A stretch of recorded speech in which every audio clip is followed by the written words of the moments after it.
Another day, another day. So, pagkatapos ng super typhoon, maaraw siya. Maaraw siya.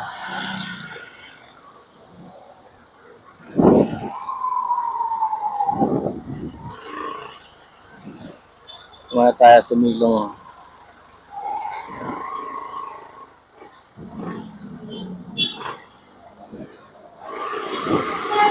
Ay, motor.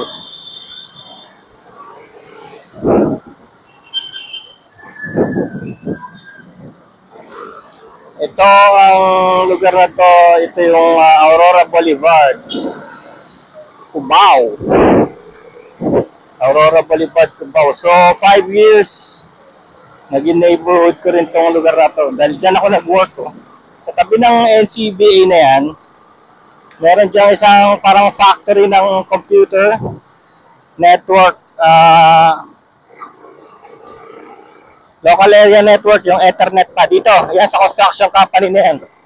May truck na yan. Ang pangalan ng company na yan, Data General.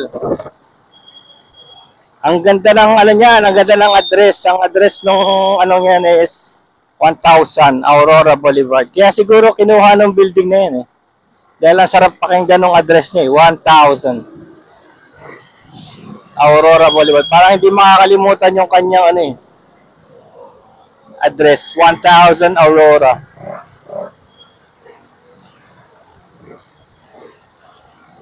Tapos yan, dyan kami dumadaan sa likod eh. Meron kami backdoor dyan sa kalye na yan. Pag kumana ka dyan, JP Rizal Avenue. Tapos sa likod ng company namin, merong tindahan.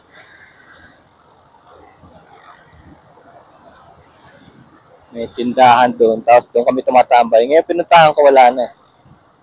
Kasi nga iba na.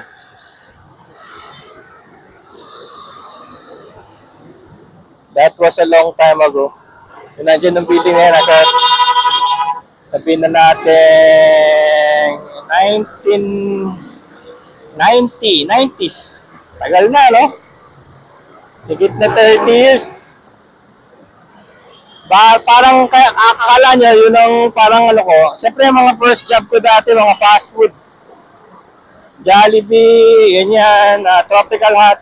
Yan ang mga first jobs ko nung working student ako. Tapos, yan ang pinaka-ano ko out of school, yung pagkatapos ng graduation, yan ako sa Data General. Data General Philippines. Yan naging parang family ko. Hanggang ngayon, may grupo kami sa Facebook. Tapos yun, naglipat-lipat na ako ng company, pero alam mo yun, hindi pamilya ang feeling ba? Ito talaga pamilya. Parang, siyempre kaiwalay kami dahil alam mo na, hindi mataas magpasahod na, dati rin sa amin eh, hindi mataas ang sahod eh. Kasi yung mga sahod namin may mga ceiling. May mga ceiling, pero ganun pa man,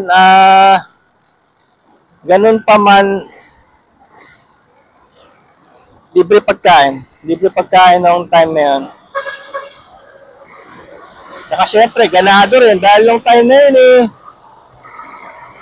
tawag dito, laki ng bus.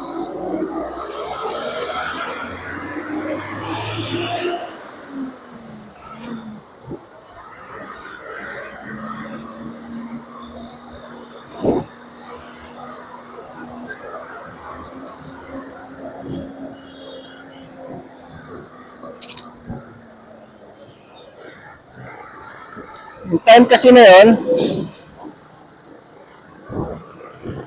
yung mga electronic company, mga time na yun, yung mga electronic company nasa Paranaque, tsaka Laguna, kasi electronic company. Doon yung mga manufacturing, di ba? Amcor Anam, na doon. Santa Rosa, Laguna, doon sila naka-standby. Kaya, tuwan-tuwa kami na nagkaroon ng kumpanya na ganyan dyan sa Data General sa Cubao. So, tuwan-tuwa kami. Parang out of nowhere, nagkaroon ng ganyan. Kasi mga technician kami. Technician and engineers.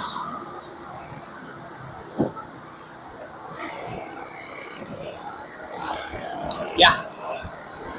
Yeah, tayo.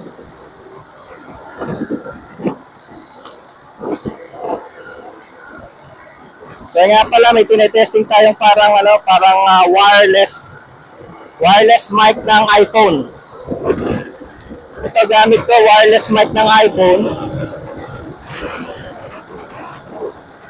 Hindi siya naka-Bluetooth. Hindi kailangan. Kaya lang may attachment doon. So kung sa Apple, yung Apple port niya, yung connector, yung may kakabit ka ron. Tapos, re-receive yun yung mic na nandito sa helmet ko. Yan. Malinaw naman, tinesting ko kanina. Tsaka rechargeable siya via USB. So, yun ang nagpapalinaw. Kaya lang ngayon, naka-helmet open ako eh.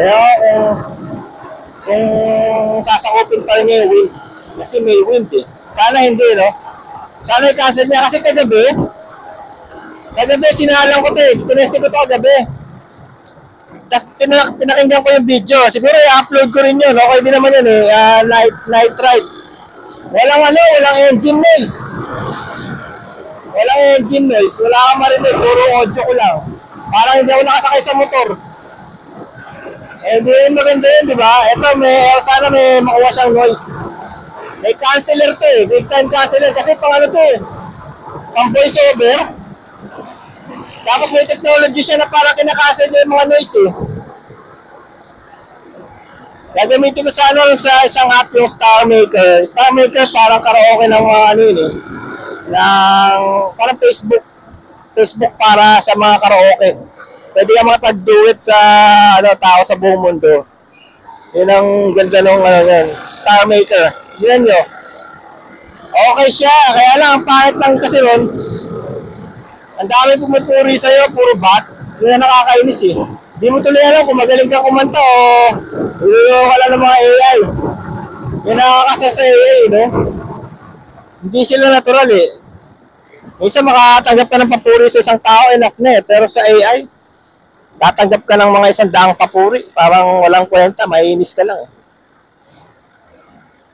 Diba? Parang, alam mo yun, sa term ng mga tao, uto-uto. Diba? Ba't naman ako pupurihin ng, hindi tao? At ako pupurihin ng robot, ng app, ng program, diba? So, hindi siya tao eh. Kaya wala siyang bearing. Buti pa yung isang tao eh. Diba? May nagsasabi, pinuri mo ako, coming from you. It's a big thing pag coming from you, diba? Coming from isang artist, di ba? Pag pinuri mo yung isang tao, coming from an artist. Kapwa-artist. Tuwa na siya doon. Parang dadalhin daw niya forever yung mga ganun papuri. Kasi pupurihin ka ng mga AI.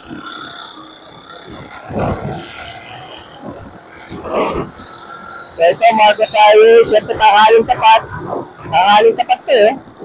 Ayun na, naglapasan na yung mga parol eh.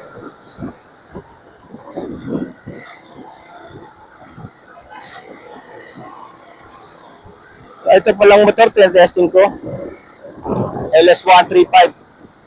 Pabiyahin natin ito sa sa Sabado. Kasama ang Yamaha PG1. Parang ipopromote lang din natin yung PG1 Pinas, PG1 Club, Yamaha PG1. Dumating yung PG1 na yun, naka-earth tone brown yun eh. Yun lang ang kulay eh. Yung iba, nasa ibang bansa na yun, kung meron kayo nakikita blue or black, ito earth tone white, earth brown. Pero, yung iba siguro pinapipinturahan, pero brown lang dumating dito. Wala naman ako reklamo sa brown. Maganda siya, kaya lang, puro kayo brown. Pag ikaw bumili ng PG1, puro kayo naka-brown. Ano yun eh, pang trail, tawag nila, pang trail, pero mali yun. Hindi siya pang trail, pang utility. Tama yung word na utility. Kasi magaan siya, mura, kasi 110cc lang eh. Mura sa gasolina.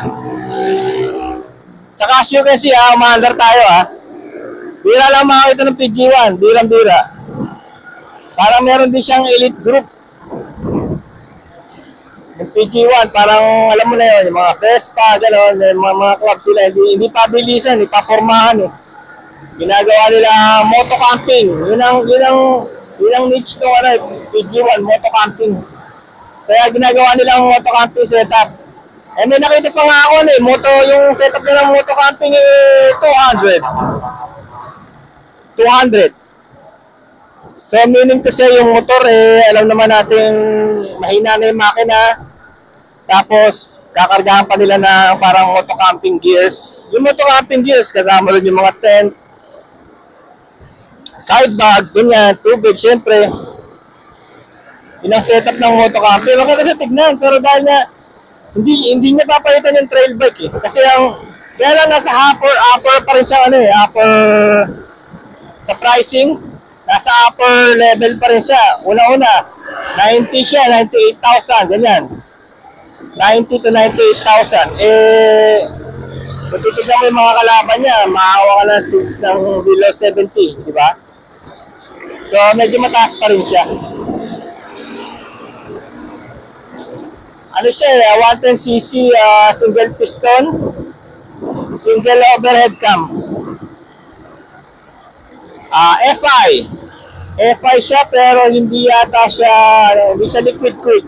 Wala sa radiator. Kasi nga 110 lang Air cooled siya, air cooled.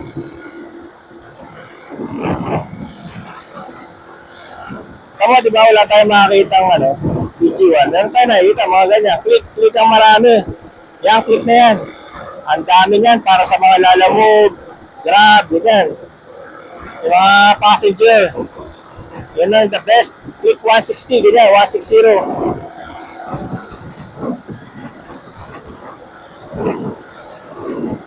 So kung titignan niyo yung aftermath to Super Typhoon 1, ayan, wala nangyari. Sa Super Typhoon, wala man lang ni kalat, ni debris, ni daon, wala kang makikita. Di talaga siya sumulid dito sa Metro Manila. Hindi siya diretso ng solid. Yun nga, sabi nila, nilusaw siya ng ng Sierra Madre Mountain Range. Okay, abangan nyo lang ako yung vlog ko. Abangan nyo lang na sa weekend. Pupunta tayo sa Sierra Madre. Papasok tayo. Matutulog tayo doon. Sa loob ng Sierra Madre para magkaroon kayo ng glimpse kung anong nangyayari sa Sierra Madre ngayon, Kung occupied na ba ng sobra-sobra, gano'n. Ano ba ang mga negosyong nilalagi doon? Kasi, kita mo wala sa kasi alam mo yun, yung Sierra Madre, dapat yun, protected landscape, protected area. Kaya nga, hindi priority doon yung yung mga kuryente, parang hindi talaga kasama sa plano ng mga kuryente ng electric company na linyahan yun Kahit marami ng tao Kasi nga, bakit magkakaroon ng kuryente sa protected area? Pero ganun pa man, ang dami nang gumagamit ng lugar na yun. Marami nang nangangailangan ng kuryente. Mga resorts kaya. What's that? Tricycle? Kala ako sa akin.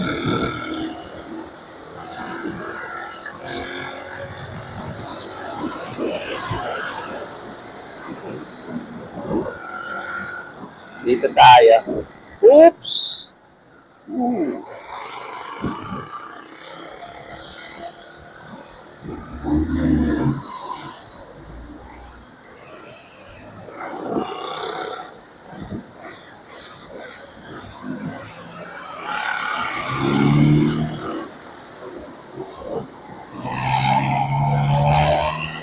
Sa palagay ko, malinaw ang audio na ito. Uy! Ganun! Go rin sila? Stop na. Kailangan matras yan. Pag di siya matras, tatamaan niya yung yung palikudon. Galing ang tipolo. Tatamaan niya yan.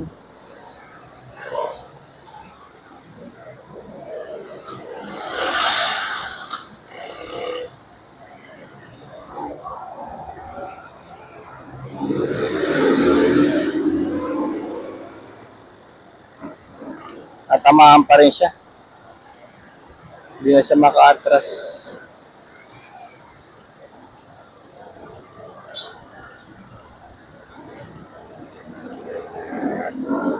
tackle some issues tungkol sa Sierra Madre. Andito tayo sa Masinag. Masinag. Pag dumiretso ka doon, yun yung papuntang Marilake.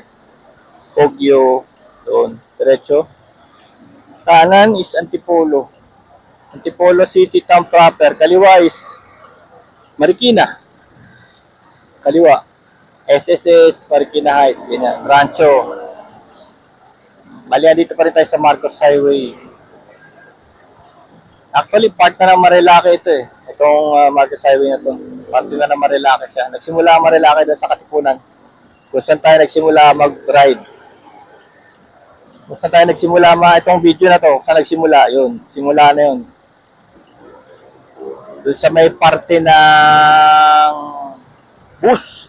Nakita niyo yung bus na smoke belcher. After Data General. Ayan na, sabi siya, tatamaan siya. Pinasikip niya yun. Ito na naman yung mga alatala pa yung mga sanggol. Yung mga sanggol, parang yung sanggol parang wala pa ilang buwan. Nagkakapirahan pa nito mga bata na to. Kita nyo ba yun? Nakita ba sa video ng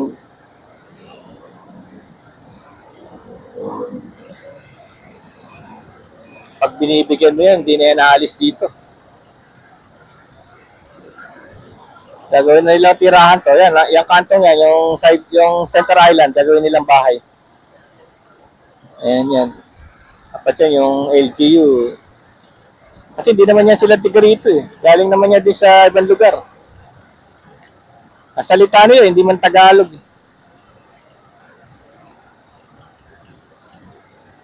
Sila nag-abroad.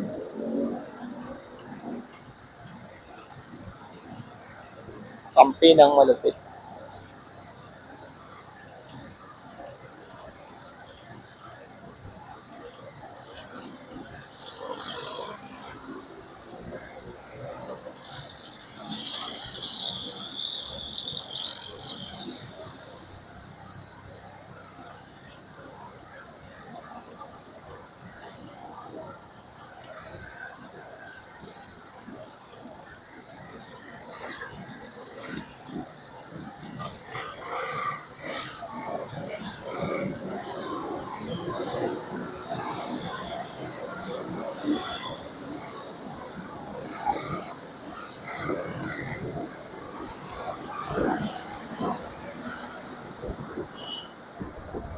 Ito na yung Masinag. Ano yung natin?